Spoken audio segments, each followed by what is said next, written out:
So every AI coding agent has the same weak point. You give it a complex task, it skips the thinking and goes directly to writing code. And somewhere in the middle, it loses the plot. You end up babysitting it, re-explaining things, or just fixing the output by yourself. Superpowers is a GitHub repo with over 76,000 stars that basically solves this by giving your coding agent a proper workflow to follow, not just a better prompt. An actual structured process that covers everything from the first design question all the way through the reviewed working code. Before getting into the install, let me just explain what makes this different.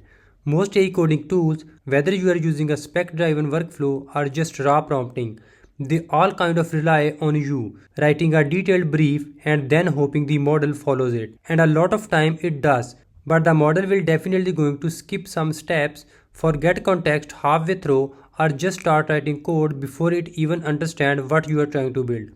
Superpowers handle that differently. The agent actually stops before writing a single line and asks you questions first. It gathers context, builds a proper design spec, and only after that it moves forward.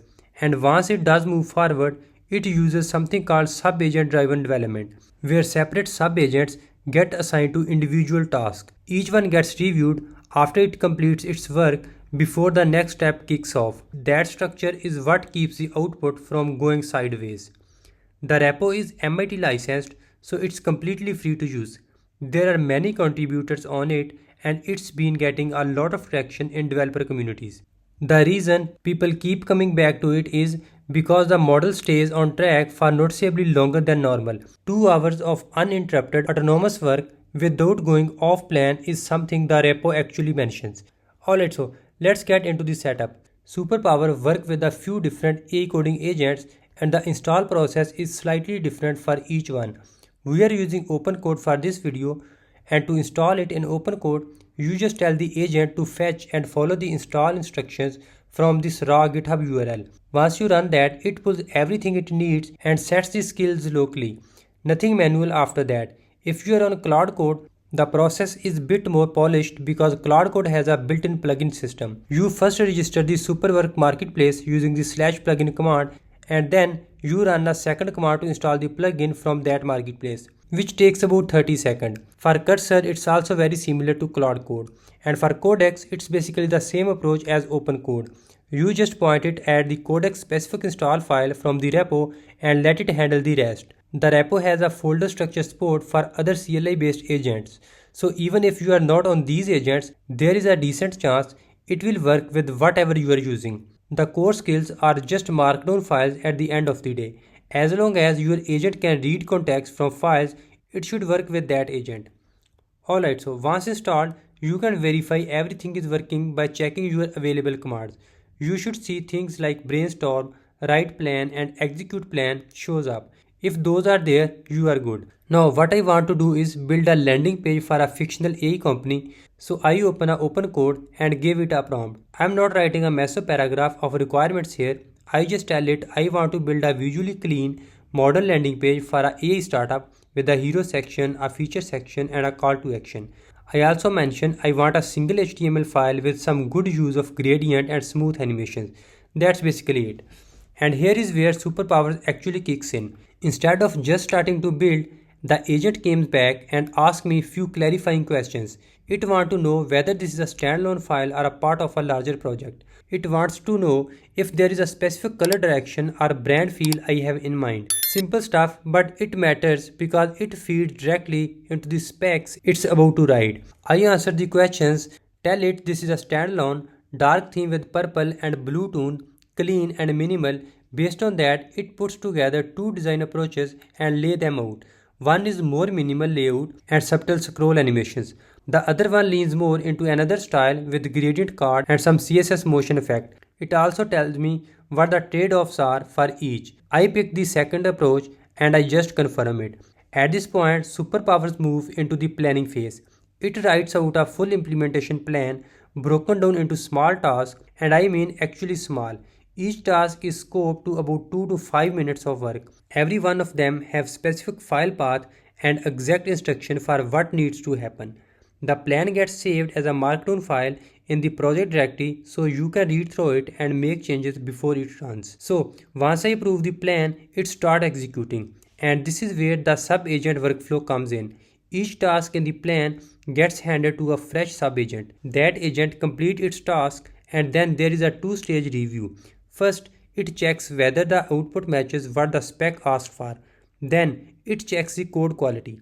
Only after both of these parts done, then it moves on to the next task. If something fails the review, it fixes it before proceeding. Now let me actually show you the output. So here is the landing page that got built. You can see the hero section has a gradient background, smooth animation on load, and the headline comes in with the fade effect. Scrolling down, you get the feature section with these glass style cards that have a soft background effect and hover animations. Each card is clean and easy to read. And then at the bottom there is a CTA section with a button that has a nice gradient on it. The whole thing is one HTML file, no external dependencies except for Google font that it pulled in. Also, what I noticed is that it did not cut any corner on the CSS.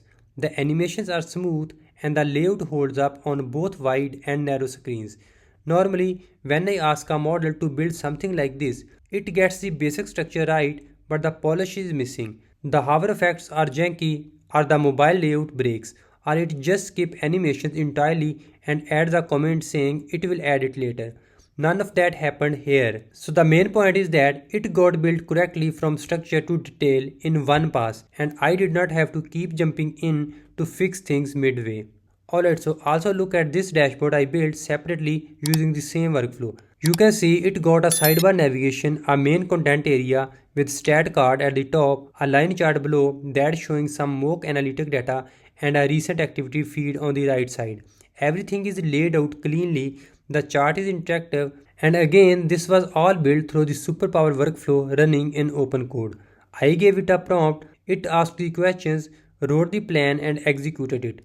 The dashboard came out in a state where I could actually start using it or extending it without having to clean up a mess first. So that's the kind of overall experience with Superpower. It's not doing anything magic, it's just applying structure at the right moments. The brainstorming step stops the model from guessing what you want. The planning step prevents it from losing context halfway. And the sub-agent review step catches problems early instead of letting them compound. Put all that together and you get output that's more complete and more consistent than what you would normally get from just prompting directly. One thing worth mentioning is that Superpower also includes skill for things beyond just building. There is a systematic debugging skill that walks the agent through a 4-phase root cause process. There is a skill that enforces the red, green, and refactor cycle. There is even a skill for writing new skills, which means you can extend the workflow by yourself if you want to add something specific to your workflow. The whole thing is pretty clean. So if you are using Cloud Code instead of OpenCode, the install process is slightly different. You register the Superpower marketplace using the plugin command and then install from there. Same end result, just a different install path. And for Codex, it's the same fetch and follow approach as OpenCode. The repo is actively maintained and it's on version 4.1 as of now. Issues and pull requests are open, so if you hit something that does not work right, you can report it directly. The GitHub link is available in the description. Alright, so that's it from the video and I hope you enjoyed it. If you did, please hit the like button and subscribe to the channel. And I'll see you in the next video.